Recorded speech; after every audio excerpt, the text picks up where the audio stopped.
চোর চোর চোর চোর চোর।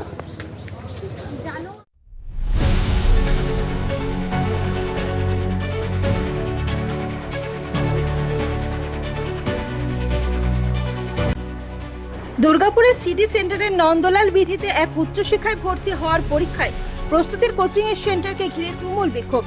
দুর্গাপুর সিটি সেন্টার ফাঁড়ির পুলিশ যখন প্রতিষ্ঠানটির মালিককে আটক করে নিয়ে যাচ্ছিল, তখনই ক্ষুব্ধ অভিভাবকদের মুখে ওঠে চোর চোর স্লোগান। মুহূর্তের মধ্যে এলাকায় উত্তেজনার পারদ চড়ে যায়। অভিযোগ, উচ্চশিক্ষায় ভর্তি হওয়ার প্রস্তুতির নাম করে অভিভাবকদের কাছ থেকে মোটা অঙ্কের টাকা নেওয়া হলেও প্রতিশ্রুতি অনুযায়ী ক্লাস করানো হচ্ছে না। শিক্ষকদের নিয়মিত বেতন না দেওয়ায় অনেক অভিজ্ঞ শিক্ষক প্রতিষ্ঠান ছেড়ে চলে গিয়েছেন। ফলে ছাত্রছাত্রীদের পড়াশোনা ক্ষতিগ্রস্ত হচ্ছে বলে দাবি অভিভাবকদের। অভিভাবক সুপ্রিয়া চক্রবর্তীর অভিযোগ, আমাদের কাছ থেকে টাকা নেওয়া হয়েছে কিন্তু ঠিকঠাক কোচিং দেওয়া হচ্ছে না। মালিক শিক্ষকদেরও বেতন দিচ্ছেন না বলে ভালো শিক্ষকেরা চলে যাচ্ছেন। এখন উনি বলছেন প্রতিষ্ঠান চালাতে পারছে না, আমাদের টাকা ফেরত দিতে হবে। সেই দাবিতে আমরা প্রতিবাদ করছি।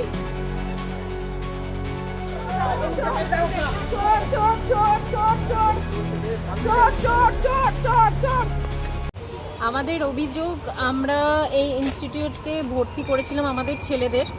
তো ভর্তি করার সময় আমাদের কিছু টাকা দিয়ে আমরা ভর্তি করেছিলাম, বা আর্লি হিসাবে অনেকেই ফুল পেমেন্ট করেও ভর্তি করেছিলেন।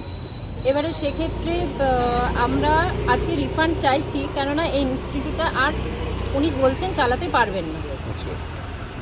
যিনি খুলেছিলেন তিনি বলছেন এই মুহূর্তে আমার পক্ষে এটি চালানো সম্ভব নয়। আর টিচারদেরও উনি পেমেন্ট দিতে পারেননি। খুব ভালো ভালো নাম করা টিচার ছিলেন এখানে, তারাও বেরিয়ে গেছেন, উনি তাদেরও স্যালারি দিতে পারেননি। সেই জন্য হ্যাঁ, বন্ধ হয়ে যাবার আগে আমার একটাই রিকোয়েস্ট, যেন আমাদেরকে রিফান্ড করে দেওয়া হয়। ছেলেদের কত টাকা করে দিয়েছিলেন? আমরা হয়েছিল 35,000 টাকা বছরে, সেটা আমাদের হাফ দিয়েছিলাম।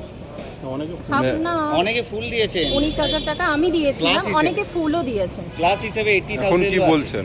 আমার ছেলে যেহেতু 8-এ পড়ে, এবারে 9-এর আলাদা রয়েছে।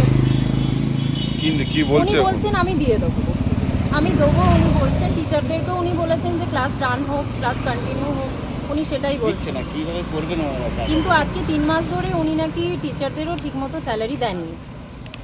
এবারে সেই সব শুনেই আমরা এসেছিলাম যে হ্যাঁ, আমাদেরকে যদি রিফান্ডটা দিয়ে দেয় তাহলে আমরা অন্যত্র ব্যবস্থা করব আমাদের ছেলেদের।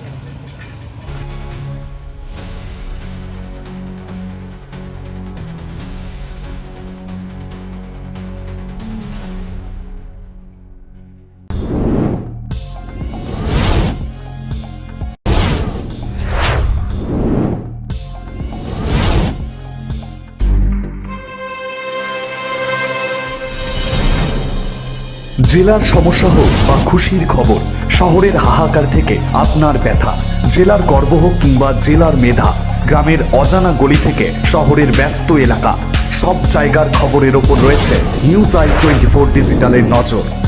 News I 24 digital.